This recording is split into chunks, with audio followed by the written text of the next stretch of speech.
Welcome to Penrose Learning, where we make understanding easy. In this video, I will explain how to fix a Toyota Yaris bumper.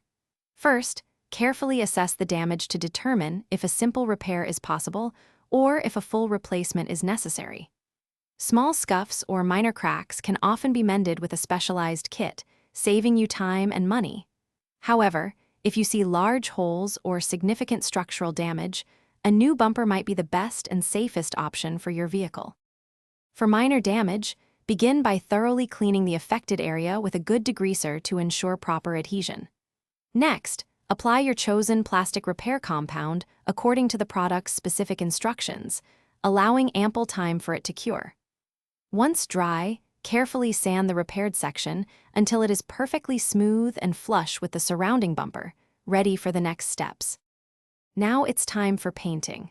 Start by applying a high-quality automotive primer to the prepared bumper surface, ensuring even coverage for optimal paint adhesion. Once the primer is dry, spray several thin, even coats of your color-matched paint, allowing flash time between each.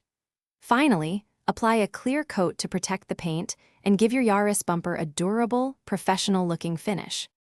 With the paint dry, carefully reattach the bumper to your Toyota Yaris, making sure all clips, screws, and fasteners are securely in place. Double-check the alignment to ensure a snug and safe fit, restoring your car's appearance. And speaking of fresh, life's too short for a stinky car. For a quick refresh, check the description below for a link to Little Trees, Black Ice, and other great deals. Thanks for watching. Thanks for watching. If this was helpful, leave a like and consider subscribing. See you next time.